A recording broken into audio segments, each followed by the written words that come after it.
राज्याच्या महसूल विभागात डिजिटल बदलांची ज्योत पेटवणारा एक महत्त्वाचा टप्पा माजी महसूल मंत्री बाळासाहेब थोरात यांच्या कार्यकाळात पाहायला मिळाला। त्या काळात प्रशासनात आधुनिकता, पारदर्शकता आणि तंत्रज्ञानाचा व्यापक वापर आणण्याचा त्यांनी घेतलेल्या निर्णयाचा आज राज्यभर आपल्या सकारात्मक परिणामांसह दिसू लागलाय।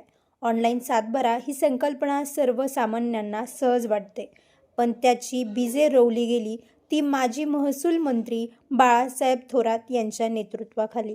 डिजिटल सातबारा, ई फेरबार, QR कोड उतारे, ई पीक पाहणी अशा अनेक उपक्रमांनी महसूल विभागाला पूर्णतः हायटेक बनवण्याचा प्रयत्न त्या काळात यशस्वीपणे पार पडला। महाराष्ट्राच्या महसूल विभागानं 1 ऑगस्ट रोजी माननीय मुख्यमंत्र्यांच्या शुभ हस्ते ई पीक पाहणी हा अभिनव उपक्रम महाराष्ट्रामध्ये सुरू केला।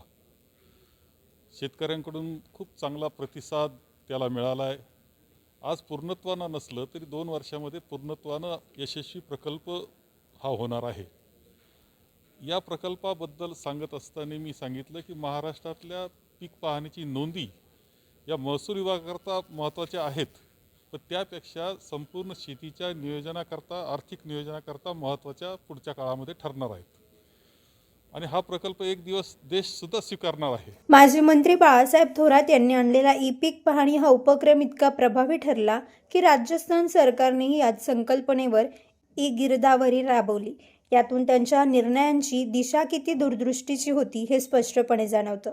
याचबरोबर सुवर्ण जयंती राजस्वी अभियानातून संपूर्ण राज्यातील जमिनींची नव्याने मोजणी हा ऐतिहासिक निर्णय घेण्यात आला।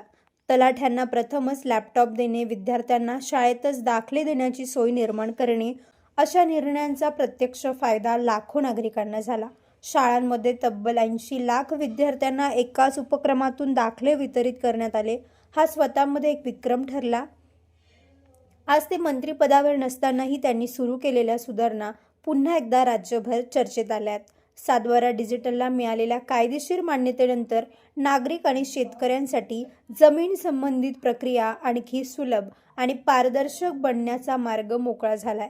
बँकिंग, कर्ज प्रक्रिया, न्यायालयीन कामकाज या सर्व ठिकाणी आता हा डिजिटल उतारा पूर्णपणे वैध ठरणार आहे। ग्रामीण पातळीवर उतारे देताना होणारी अडवणूक कमी होणार, गैरप्रकारांवर अंकुश बसणार आणि शेकडो रखडलेली प्रकरणे मार्गी लागण्यासाठी मदत होणार। याचा थेट फायदा सामान्य नागरिकांना मिळणार आहे। आजचा बदल हा फक्त एक सरासरी निर्णय नाही, तर त्या काळात घेतलेल्या दूरदर्शी आणि तंत्रज्ञानाधारित धोरणांचा ठोस परिणाम आहे। कालचे निर्णय, आजचा फायदा याच वाक्यात या कार्याची खरी सकारात्मकता सामावलेली आहे। महाराष्ट्राच्या महसूल व्यवस्थेला डिजिटल दिशादर्शन देणाऱ्या या प्रवासात माजी महसूल मंत्री बाळासाहेब थोरात यांची भूमिका आजही तितकीच महत्त्वाची मानली जाते। नवतेज महाराष्ट्रासाठी प्रतिनिधी अमोल वाघमोडे, संगमनेर।